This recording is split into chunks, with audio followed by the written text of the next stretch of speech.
Ils sont dans la joie d'être ici dans la maison des Dieu. Même s'il a plu. Mais Dieu nous a donné le temps de nous rassembler. Et dans la parole de Dieu.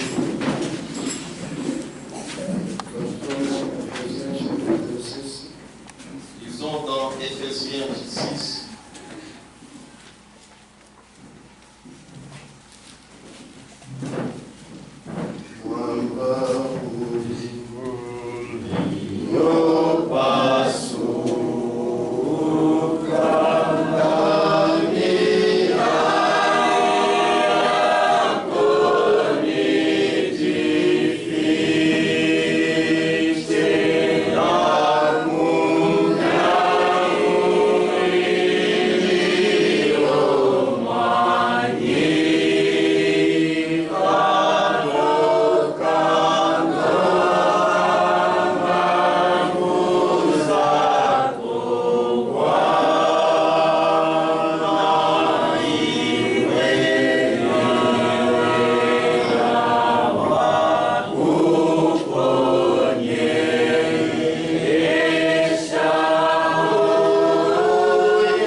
Dans ta parole, il est écrit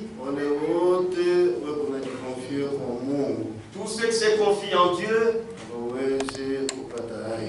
peuvent jamais être confus.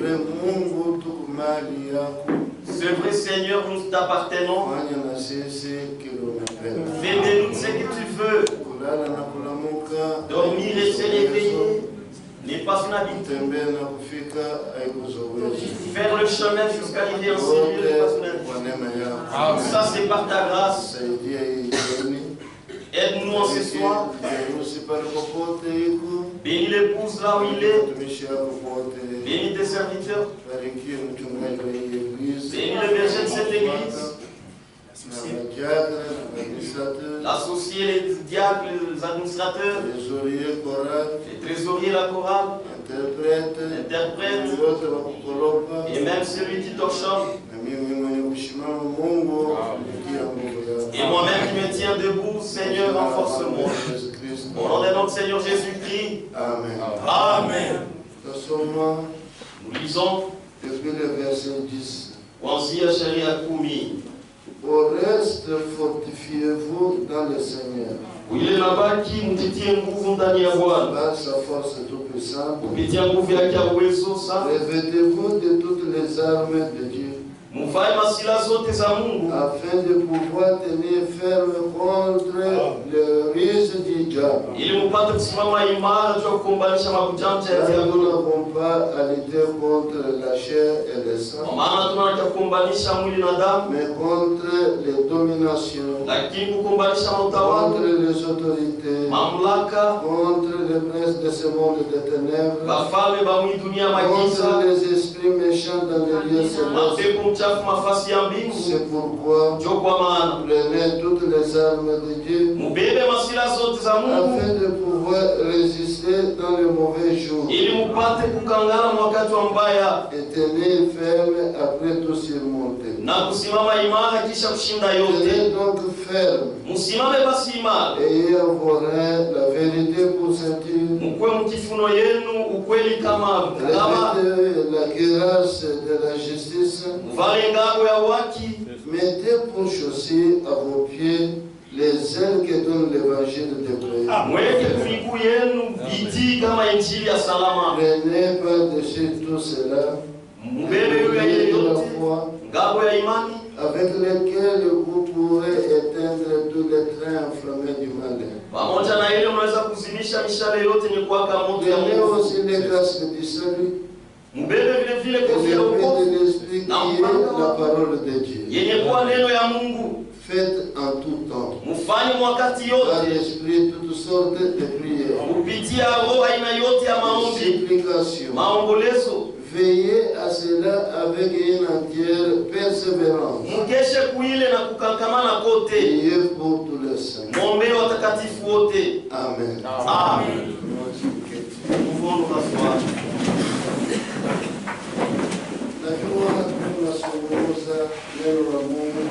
Je sais que nous traitons, nous parlons de la parole de Dieu.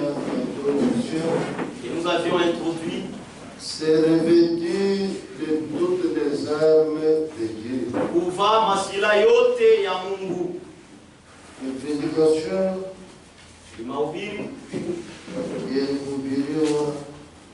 Ça a été prêché en 1962. Peut-être les autres n'étaient pas encore nés.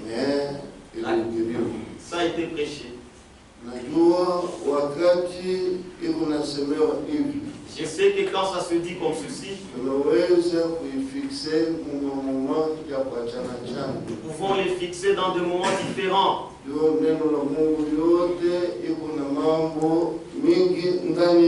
Parce que toute la parole de Dieu a beaucoup à dire à l'intérieur. Mais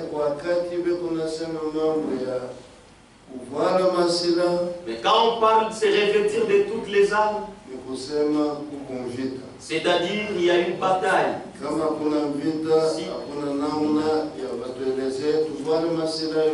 S'il n'y a pas la guerre, on ne nous dira pas que nous puissions nous revêtir de toutes les armes. La bataille n'a pas commencé aujourd'hui. Ça a commencé il y a très longtemps. Et nous sommes dans la dernière bataille. Ceux qui demandent la victoire à tout un chacun, ça demande la victoire à toute l'église. Et celui qui vaincra, ce n'est pas le problème du nombre des gens, mais c'est question de chacun pour soi. Comment il va lutter. Et quand tu luttes, tu dois connaître ton ennemi. Tu dois connaître c'est dans quel terrain où vous livrez votre bataille. Et tu dois connaître quelles sont les armes qu'il a. Mais comme Dieu, c'est lui qui connaît la grandeur de la bataille. Il nous enseigne comment nous devons nous revêtir de toutes les armes. La première bataille a commencé au ciel. Et le diable a été vaincu. Et il a été précipité ici-bas. La deuxième guerre a commencé dans le jardin d'Éden. Et Dieu a donné à Adam et Ève l'arme avec lesquelles ils pouvaient tenir. Mais à cause de la négligence, avec les explications et les doutes, cela a fait que Adam et Ève ont pu échouer. Et la mort est entrée dans toute l'humanité. Ni aux gens, et aux arbres, et même les insectes, même les herbes. La mort a atteint toutes choses. Lakini il faut que l'un meure pour que l'autre reçoive la vie. Les lamarantes doivent mourir. Les feuilles de patates doivent mourir.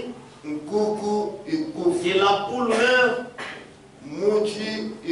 Que l'arbre meure. Pour que nous les hommes nous vivions.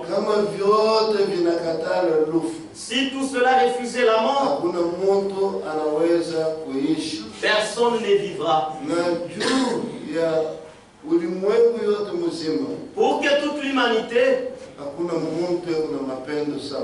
il n'y a personne qui a de l'amour comme Dieu.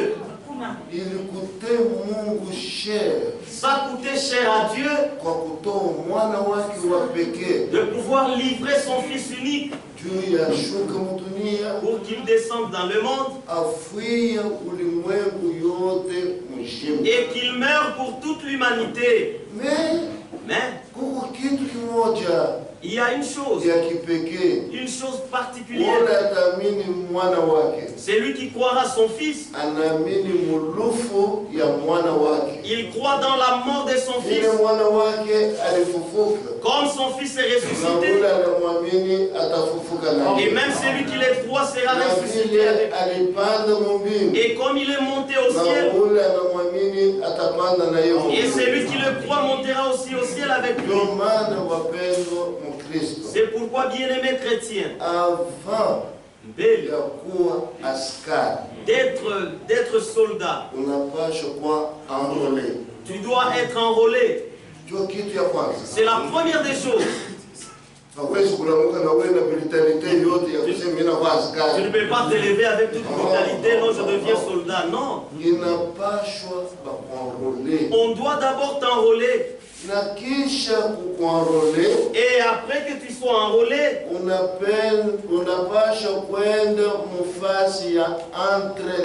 tu dois aller dans le lieu d'entraînement. Là-bas, c'est différent de la manière dont tu vivais dans la cité. C'est différent de la manière dont tu mangeais dans la cité. Tu as maintenant une autre discipline. Et on te soumet à des corvées pour que tu aies l'endurance. Et là, dès que la formation prend fin, et on va te donner la tenue. Oui. Dio. Croire le Seigneur Jésus-Christ, ce n'est pas mettre fin à toute chose. Vous devez demeurer dans sa parole. Vous devez faire diverses expériences. Et après, on te donne ton uniforme. Enrôlement, Belle à quoi enrôler, l'entraînement, l'uniforme. Notre uniforme est tout. Même si tu sois où que tu sois, c'est le baptême du Saint-Esprit. Cette promesse, c'est pour vous, ainsi que vos enfants, et même ceux qui sont loin, ceux-là que Dieu appellera. Et après, l'uniforme,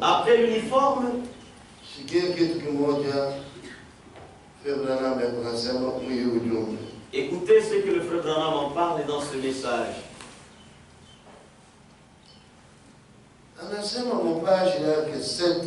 Il dit à la page 7, paragraphe 18. Ainsi, je me rappelle que j'ai désiré ardemment porter un uniforme. Un jeune homme avait un tenue de scout. Et je lui ai dit, quand tu auras usé, quand il sera usé, voudrais-tu me la donner? Et il a dit qu'il le ferait. Et finalement, 2 ou 3 ans sont passés. Et j'ai continué à demander cette tenue.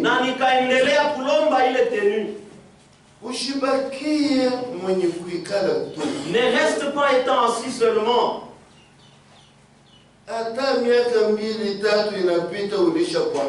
Même si 2 ou 3 ans s'écoulaient que tu as déjà cru, est-ce que tu es déjà baptisé du Saint-Esprit?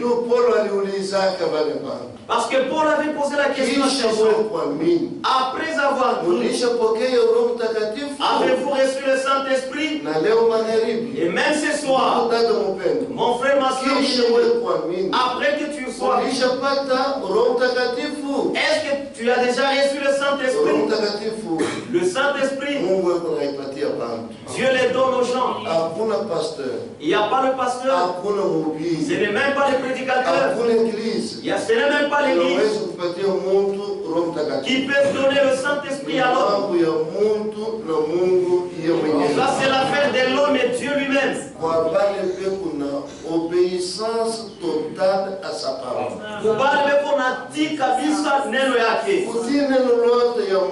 Obéir toute la parole de Dieu. Cela te donne l'accès au baptême du Saint-Esprit. Et si tu pleures devant Dieu, jour et nuit, Dieu va te donner le Saint-Esprit. Si tu as la foi, la soif et la justice de Dieu, Dieu va les rassasier. Il continue à dire, et il cherchait à les retrouver. Et il n'a retrouvé qu'une jambe. Et j'ai pris cela. Et j'ai porté cela. Juste cette jambe. Et je me suis tenu debout au tableau. En classe. Pour l'écrire. Et j'avais porté cette jambe à la jambe droite. Je pouvais donc me tenir de cette façon. Vous savez, pour écrire de côté, tout le monde pensait que j'avais porté 2. Tout le monde. Ils peuvent te voir que tu as le Saint-Esprit. Votre humilité, votre douceur ne montre pas que vous avez le Saint-Esprit. Ou soit votre tempérance, cela ne montre pas que vous avez le Saint-Esprit. Ça, c'est le signe. Ça doit être manifeste. Et tout le monde doit lire. Et tout le monde pensait que j'avais porté 2. Vous savez, je n'avais porté qu'une seule. C'est donc un uniforme. Mais j'ai toujours, en quelque sorte, un petit. Et vous savez, après tout, je me suis procuré un uniforme. Et que vous ne voyez pas cela de l'extérieur. Vous ne pouvez pas le voir de l'extérieur. Mais cela se trouve à l'intérieur. Comme je vais en parler juste dans quelques minutes. Et j'espère que je peux vivre de sorte que cela se fasse voir à l'extérieur. C'est là ma prière. Oui.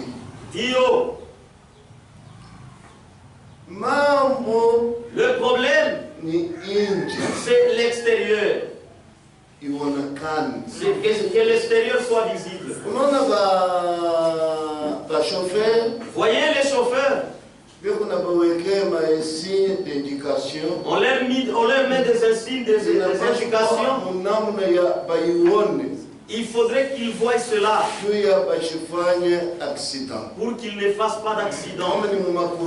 Si c'est dans des courbures, si c'est dans une descente, si c'est dans une montagne, qu'il s'assoie dans un bon endroit. Et cela se manifeste. Et le frère Branham dit, ne dis pas que tu as le Saint-Esprit. Et pourtant, quand on va te contredire, Amen. Amen. C'est là qu'il y a un problème. Quand on va te piétiner,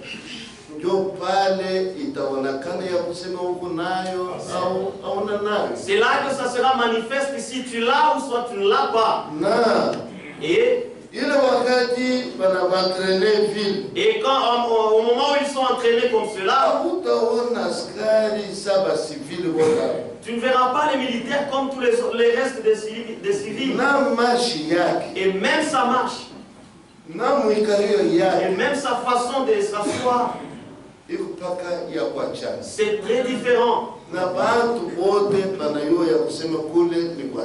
Et tout le monde saura que là-bas c'est chez un militaire.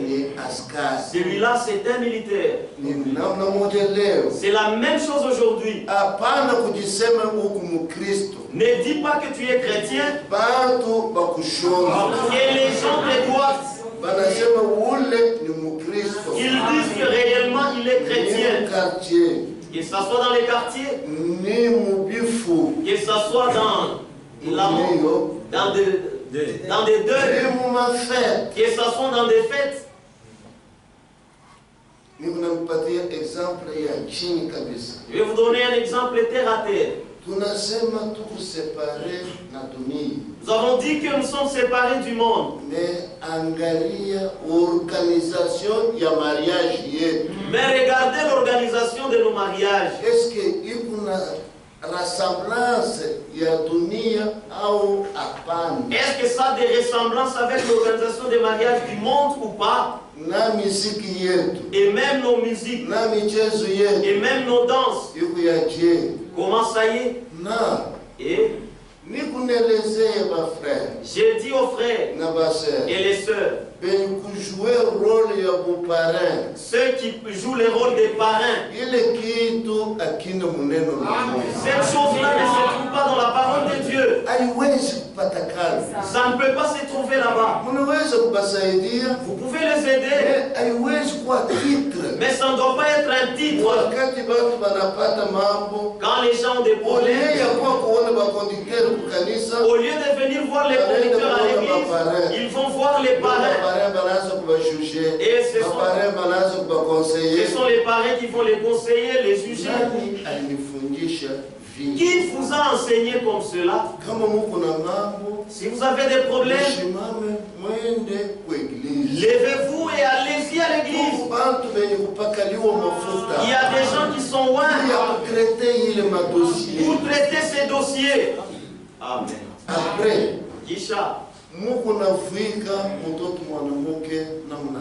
comment vous revêtez la jeune fille? Vous la mettez de vernis, vous rendrez compte devant Dieu. Dis-moi, la sœur vient, tous les épaules dehors, pour dire qu'elle est dans la robe de mariée. C'est une église sainte. Et les gens vont être manifestes de saints.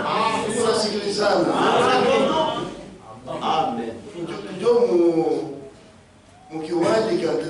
C'est là dans le terrain d'entraînement. Regardez les jeunes filles que vous amenez avec les mariés. Leurs jupes sont comment? Et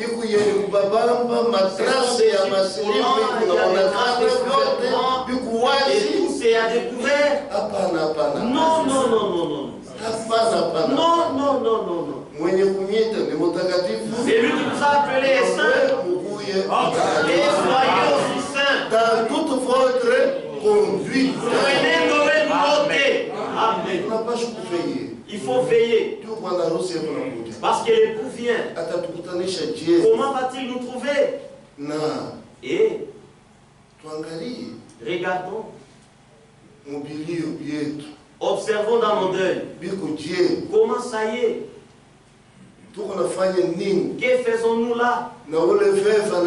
Avec la veuve qui reste, comment nous la traitons? Vous faites des complots familiales. Vous lui arrachez toutes choses appartenant à son mari. Prenez les pantalons, les chemises, mais tout ce qui concerne les lits, les vaisselles, les cuillères, tout ça, laissez ça. C'est pourquoi notre nourriture est différente des autres. Église, vous me suivez? Dio. Parce que les mauvaises habitudes des païens commencent à entrer dans l'église. Non. Apana. Ne savez-vous pas que Dieu, il est le père des orphelins? Ne savez-vous pas que Dieu, il est le père des veuves? Défendez les veuves. Quand il dit Moutete Bajane,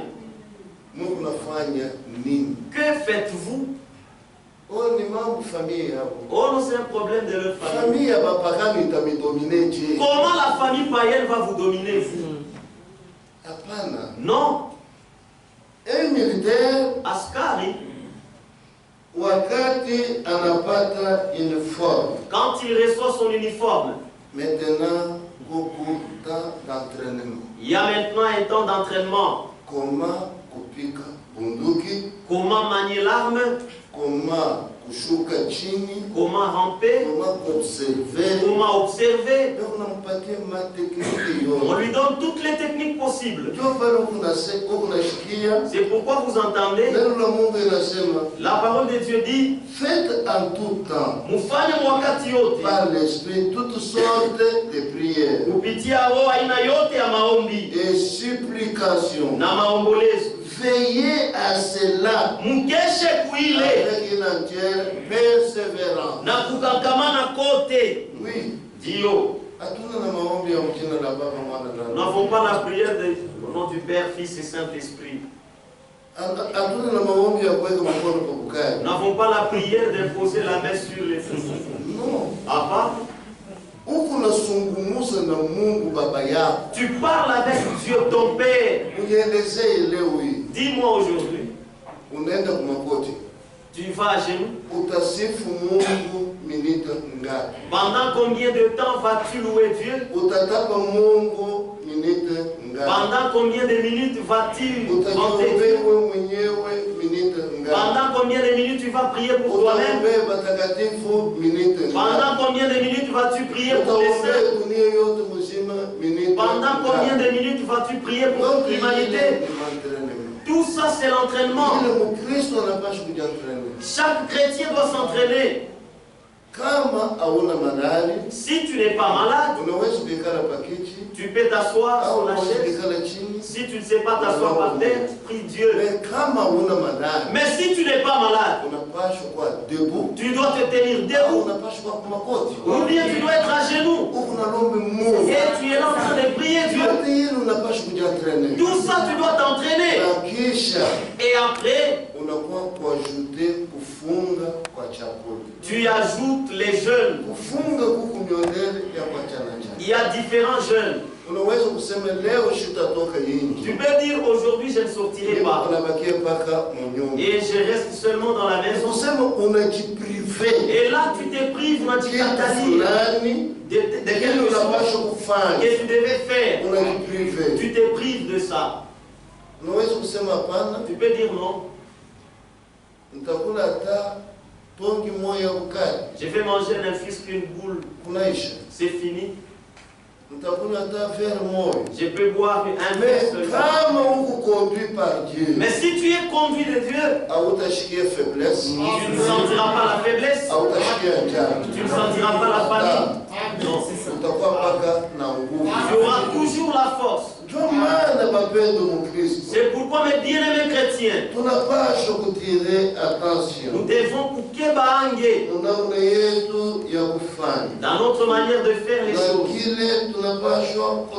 Et ce que nous devons faire. 2 Timothée chapitre 2. Timothée wa pili sura ya pili.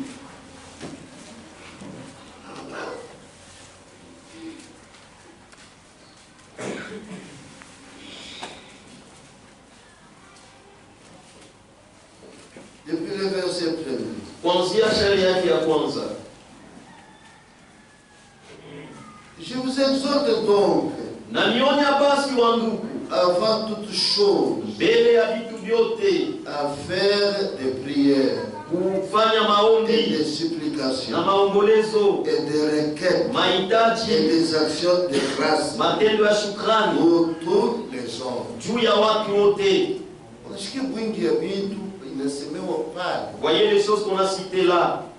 Hapana kuwa na egoisme maombi. Ne sois pas égoïste dans la prière. Inapaswa kuna ndoto pour tous les hommes. Tu dois prier Dieu à batu bote. Les autorités. Nata bato mamlaka. Civil ou militaire. Après maskari au civil, les chefs de quartier ou chefs de voisin, bajirani, tous les hommes. Batu bote.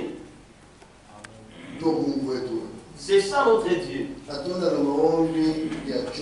Nous n'avons pas une prière égoïste. Non. Il continue à dire pour les rois. Mais maintenant nous avons des présidents. Et des premiers ministres. Nous devons prier pour eux. Pour les gouverneurs. Et pour ceux qui sont élevés en dignité.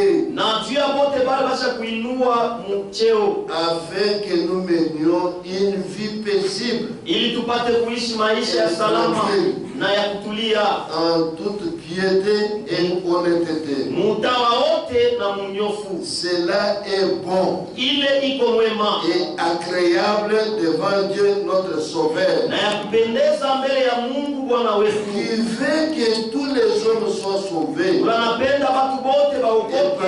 à la connaissance de la vérité. Oui, c'est très important. Et c'est très important. Pour savoir comment notre Dieu nous apprend. Et ce que nous faisons. Deuxième Timothée, chapitre 1er. Chapitre 2. Timothée wapili sura ya pili. Toi donc, mon enfant. Fortifie-toi dans la grâce. Qui est en Jésus-Christ. Ce que tu as entendu de moi. En présence de beaucoup de témoins. Confie-les à des hommes fidèles. Qui soient capables de l'enseigner aussi aux autres. Oui. Tous les serviteurs de Dieu. Soyez toujours fidèles. Les diacres. Soyez toujours fidèles. Les administrateurs. Trésoriers. Soyez toujours fidèles. Notre Dieu c'est un Dieu fidèle. Il veut que ces hommes soient fidèles.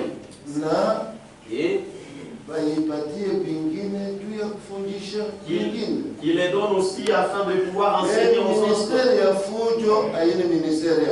Le ministère du désordre, ce n'est pas le ministère des dieux. Ça, ce n'est pas le ministère des dieux. Ça. Souffre avec moi comme un bon soldat de Jésus-Christ. Dans l'œuvre de Dieu, il y a la souffrance. Oui, dit les serviteurs de Dieu. L'œuvre de Dieu, ce n'est pas sur l'eau. Non. À part. On n'a pas souffrir. Vous devez souffrir.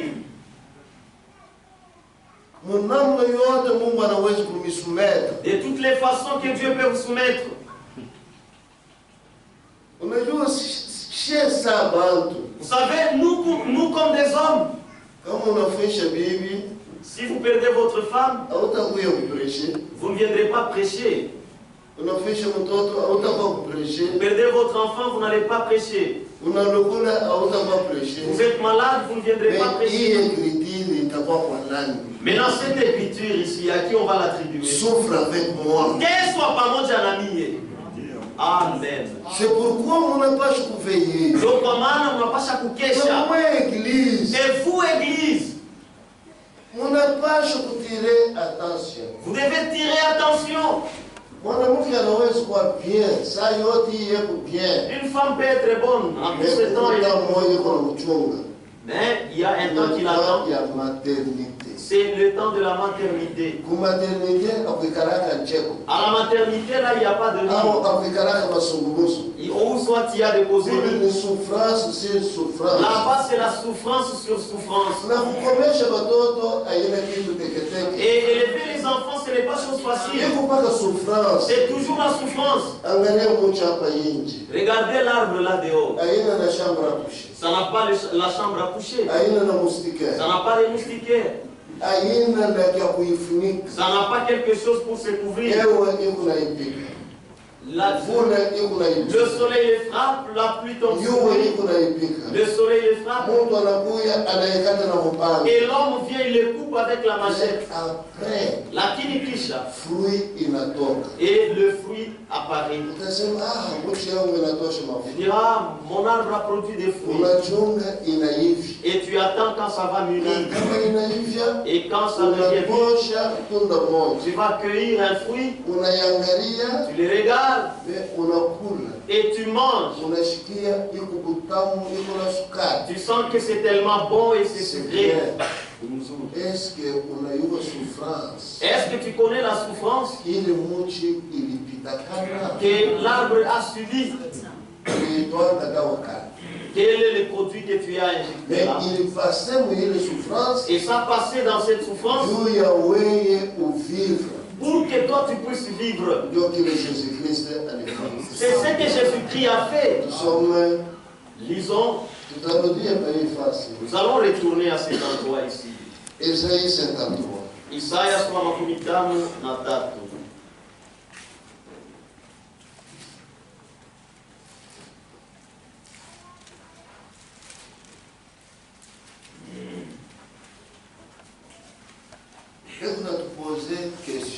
On nous pose la question ici. Qui a cru à ce qui nous a été annoncé? Qui a reconnu le bras de l'Éternel? Il s'est élevé devant lui comme une faible plante, comme un rejeton qui sort d'une terre desséchée. Il n'avait ni beauté, ni éclat pour attirer nos regards. Et son aspect n'avait rien pour nous plaire. Méprisé et abandonné des hommes. Oh frère m'a méprisé. Frère m'a méprisé. Oh la sœur a méprisé. Est-ce que Ville m'a méprisé? Est-ce que de la manière dont tu as méprisé, ça dépasse ceci? Oh, il m'a insulté. Qu'est-ce qu'il t'a insulté? Où sont les insultes? Montre là où ça a coupé. Tu ne veux même pas souffrir, pas même une minute. Non. Les souffrances du temps présent ne peuvent pas passer de la voie rapide.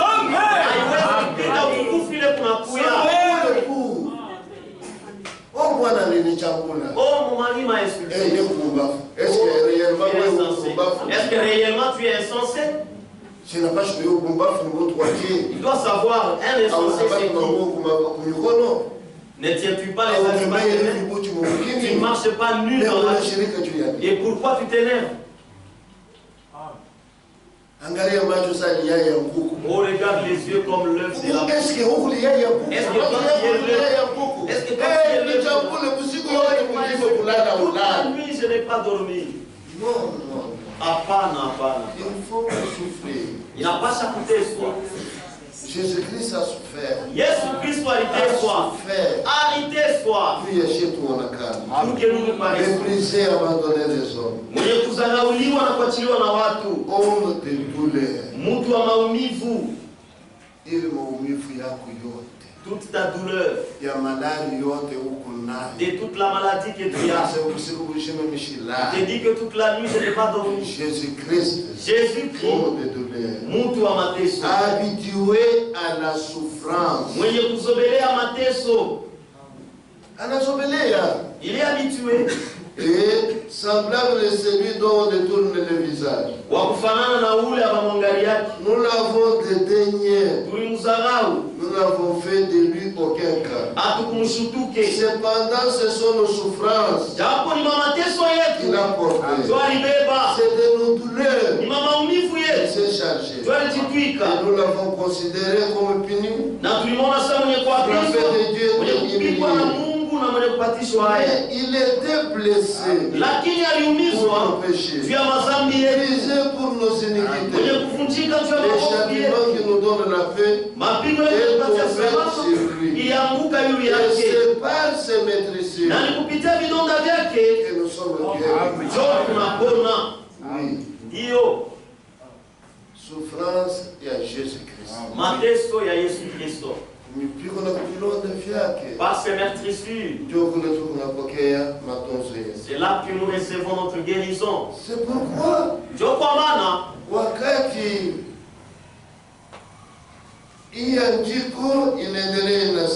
cette écriture continue à dire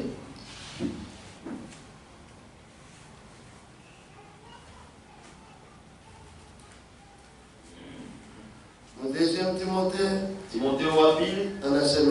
il dit ceci.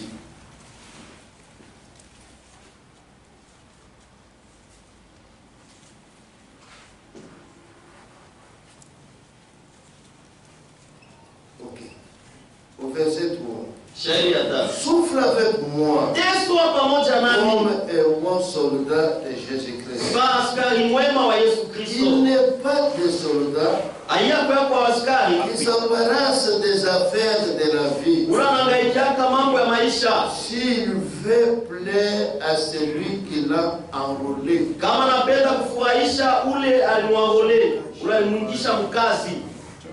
Zamani, autrefois, en troisième, primaire, quatrième, j'ai habité dans le camp des militaires. Et tu as 2 ans. Pendant 2 ans ou 3 ans. J'ai vu la vie des militaires. Frère, ils connaissent toutes sortes de trompettes. Si ça sonne, popon, popon, popon, ils savent qu'est-ce que cela veut dire.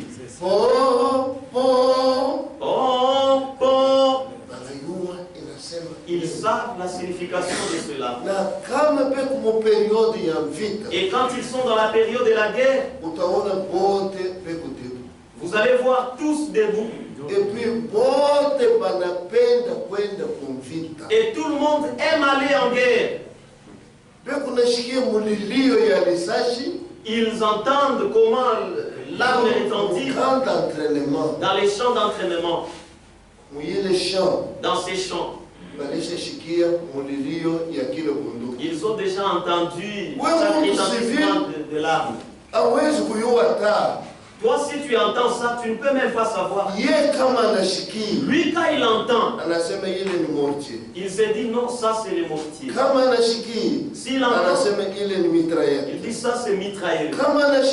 S'il entend, il dit ça c'est revolver. C'est-à-dire il est bien entraîné. C'est pourquoi nous chrétiens, tu ne peux pas prendre le monde et Dieu encore.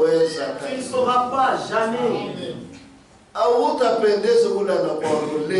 Là, tu ne vas pas plaire à celui qui t'a enrôlé. Il faut que l'un meure pour que l'autre vive. Et pendant que nous venons, tu ne peux pas monter à la croix et tu retournes comme tu es monté. Tu montes à la croix, tu descends, tout change. Tu Tu deviens une personne particulière. Dieu change. Mungu anabadilisha. Anabadilisha neno lake. Ses enfants. Batoto yake. Il change là, un mort devient vivant. Pardon. Côté Kasai. Je suis allé du côté Kasai.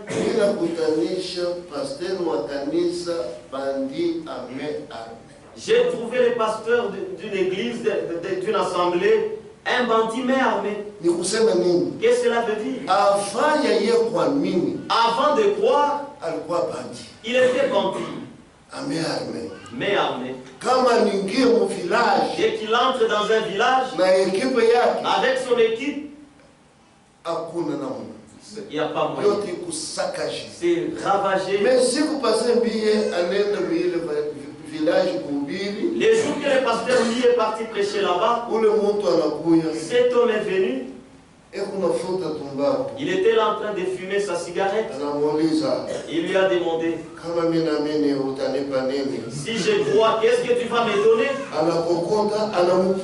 Il fume et il souffle sur lui. Les gens commençaient à gronder, le pasteur Mia dit laissez. Et il s'est avancé avec. Jusqu'à ce que l'homme est arrivé au point de dire, ce que tu as dit là, c'est la vérité. Je crois. Donc, tous les villages étaient paniqués. Celui-ci, il croit.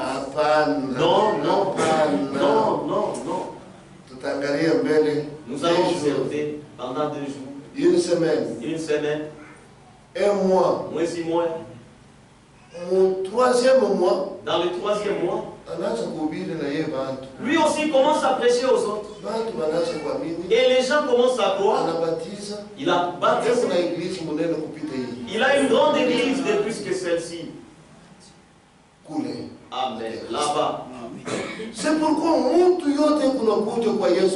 je commande à tout celui qui vient à Jésus. Regardez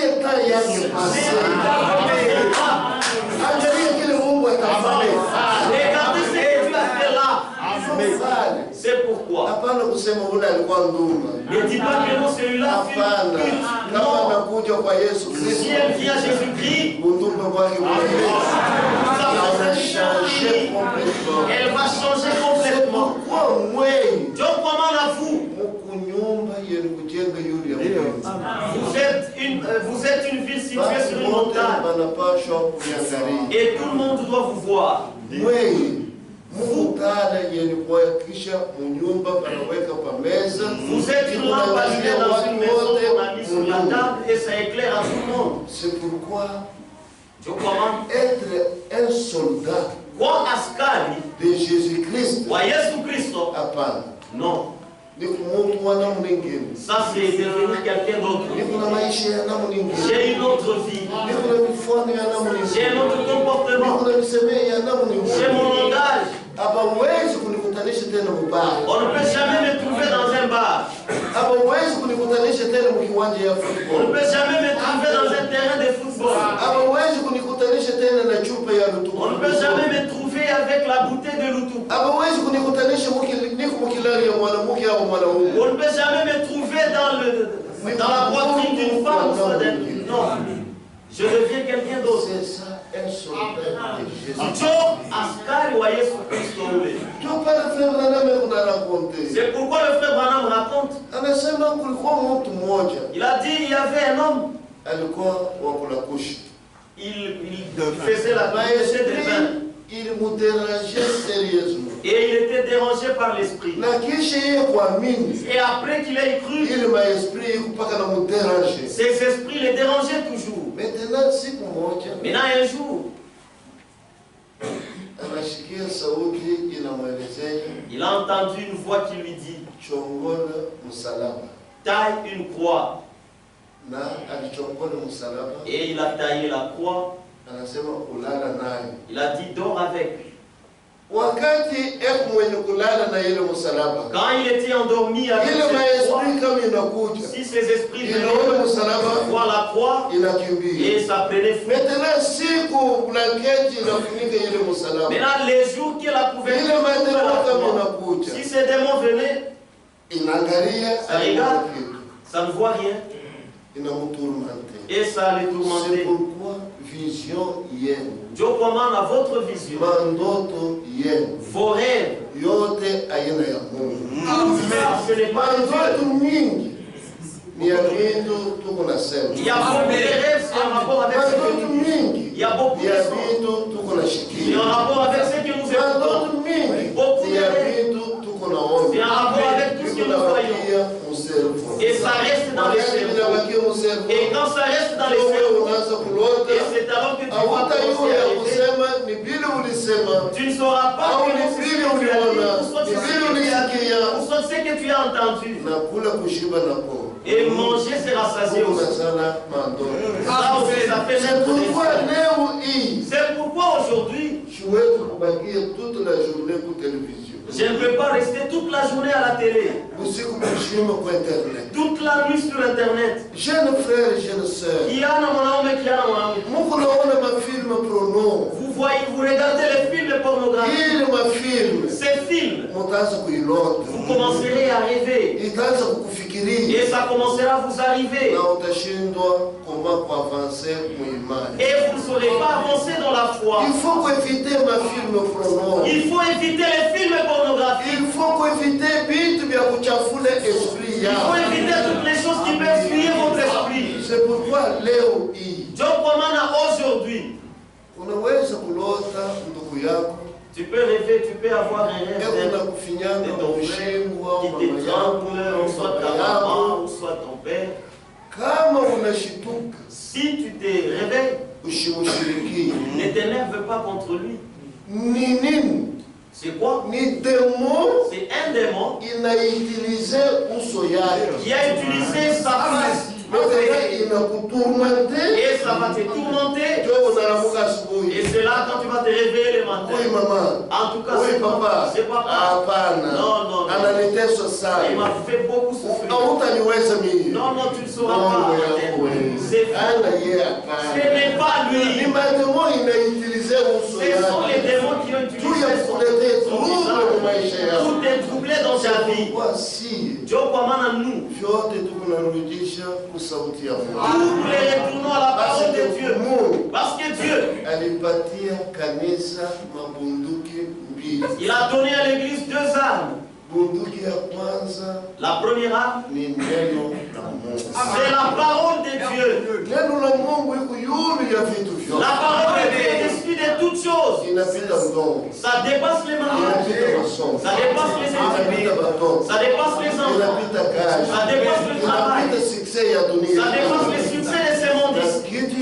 Et la deuxième arme, c'est la prière. Ni maombi. La prière change même la pensée de l'homme. La prière. Frère, nous regardez ces rois. On lui a envoyé un message disant que va lui dire qu'il commence déjà à dire au revoir à sa famille et demain il mourra. Frère, quand le message lui est parvenu, il a regardé au mur. Il a téléphoné au ciel. Dieu, tu connais ma vie. Dieu, tu connais ma vie. Dans toutes ces présentations qu'il a faites, Dieu connaît tout. Dieu a dit, toi, prophète, retourne-les-moi. Dis-lui, je l'ai pardonné. Et je lui ajoute encore 15 ans de vie. C'est vrai. Nikweli. Dieu peut le faire. Dieu peut agir. Et plus que mal. Inclinons nos têtes. Oui, mon frère, ma soeur. Disons, nous père Dadayan. Nous sommes dans le problème, il y a plusieurs cas. Que tu sois enrôlé, que tu sois un soldat de Jésus-Christ. Et qu'on te donne l'uniforme. Et qu'on t'entraîne. Et que tu puisses avoir l'arme. Tu saches comment combattre. Son enrôlement c'est fait. Tu viens d'entendre la parole de Dieu. Il dit que c'est Jésus-Christ qui est le véritable Dieu. Et il est l'éternel. Il a souffert pour toi. Il a pris tes fardeaux. Il a pris tes péchés. Qui est celui-là, enfant de Dieu? Tu veux que tu sois enrôlé aujourd'hui. Que tu sois un soldat de Jésus-Christ. Un homme ou une femme. Si tu veux que tu sois enrôlé, lève ta main. Nous sommes en train de mettre les bases pour voir comment nous allons continuer. S'il y a un frère ou une sœur, la parole de Dieu a touché son cœur, qu'il s'élève et qu'il s'avance à nous. Le sang de Jésus-Christ est ici. Et ça ôte tous tes péchés. Même si vous êtes là devant, n'ayez pas honte de Jésus-Christ. Aujourd'hui c'est les jours d'enrôlement. Il veut t'enrôler. Et tu sois le soldat de Jésus-Christ. Qui est celui-là, enfant de Dieu? Un enfant de Dieu, une fille ou un garçon. Venez ici. Il a dit celui qui aura honte de moi devant les autres, j'aurai aussi honte de lui devant mon Père. Qui est-ce que Jésus appelle ce soir? Il faut que le Saint-Esprit touche vos cœurs. Nous attendons mon frère, ma soeur. Le retour de Jésus est proche. Tu ne veux pas aussi apprendre comment manier l'arme? On t'a donné la parole. On t'a donné aussi la prière. Mais ne va pas dans des montagnes. Dans des montagnes, tu vas recevoir les esprits. Mais c'est en adorant dans la vérité. Qui est celui-là, mon frère, ma soeur? Tenons-nous tous debout.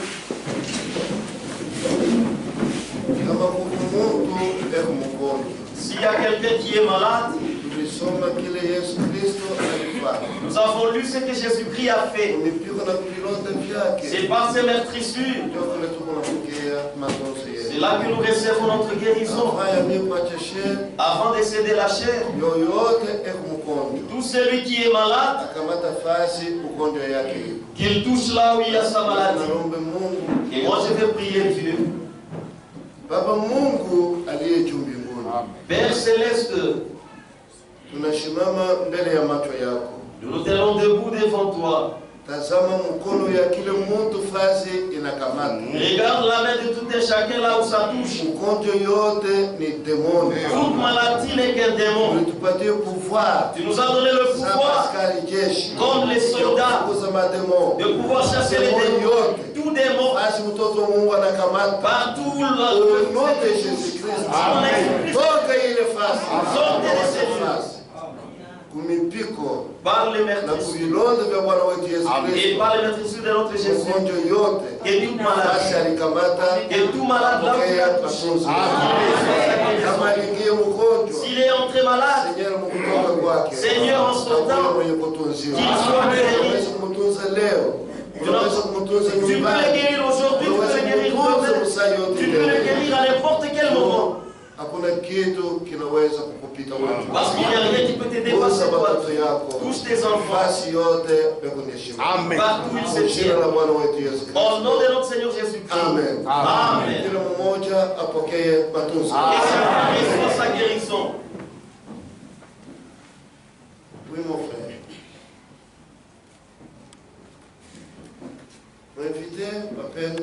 Invitez les bien-aimés. Nous continuons avec ce message.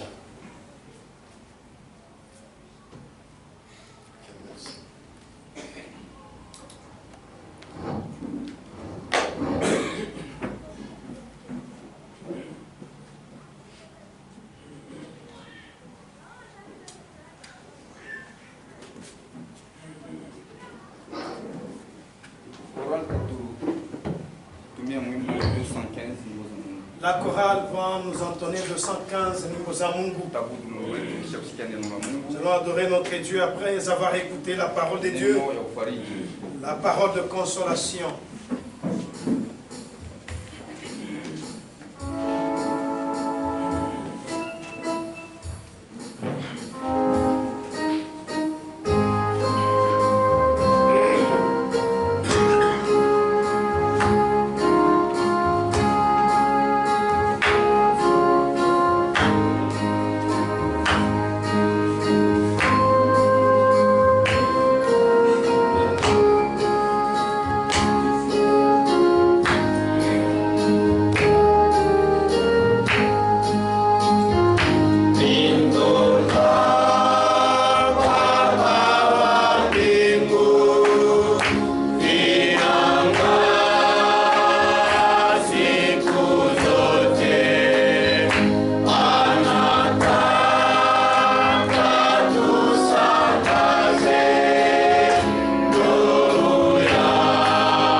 Nous allons écouter la parole. Quand tu vis, est-ce que les gens savent que tu es un chrétien? Est-ce que ta lampe est claire? Tu ne vis pas pour toi-même. Tu vis pour les autres. Même si tu ne sais pas prêcher. Mais ta vie va attirer les gens à Christ. C'est lorsque tu vis. Est-ce que les gens te connaissent que tu es chrétien? Tu as la question. Et ta réponse est dans ton cœur. Mais ce soir, nous venons écouter la parole de Dieu. La parole de Dieu a la puissance de transformer. Lorsque tu es devenu chrétien, est-ce que réellement tu es sauvé? Ou tu restes le même? La grâce de Dieu est encore là. Elle revient à la croix. Jésus va t'accueillir. Prions Dieu.